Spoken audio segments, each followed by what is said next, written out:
لكل عشاق الكيك بالشوكولاتة هنعمل النهاردة أحلى مافن شوكولاتة، بجد هيعجبك جدا ومقاديره سهلة جدا. هتعملي كمية حلوة جدا من المافن. تعالوا نشوف الطريقة.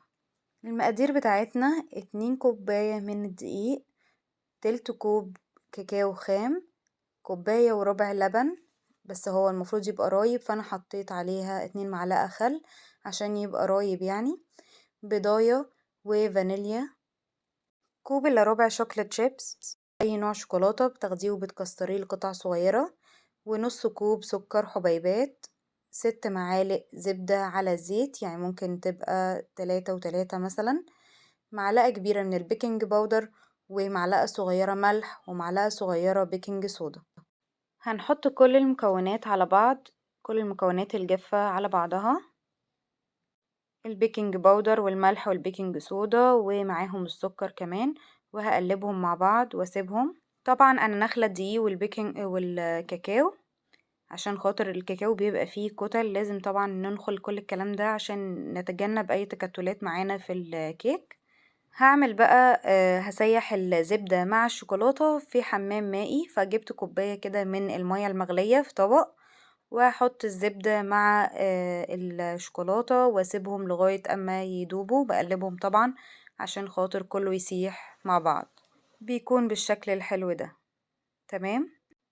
نجيب بقى بعد كده اللبن، الكوباية وربع لبن الرايب. تمام.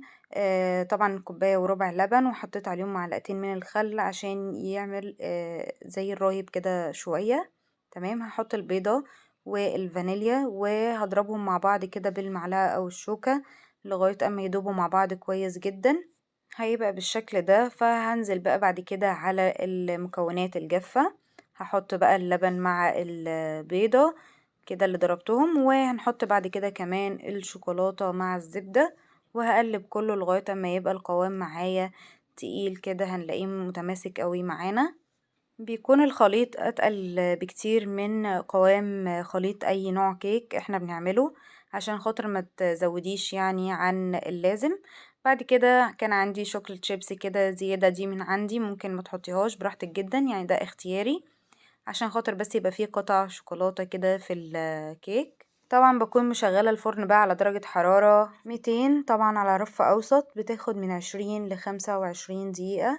انا بحط كده حوالي معلقة او معلقة وحاجة بسيطة كده في الكب بتاعنا عشان خاطر تبقى مناسبة جدا للكب بتاعتنا. تمام. بخرجها وبختبرها بعصاية الشيش وبتأكد انها طالعة نظيفة وتمام، يبقى كده السوا بتاعنا مظبوط. ده الشكل النهائي ما شاء الله جميل جدا.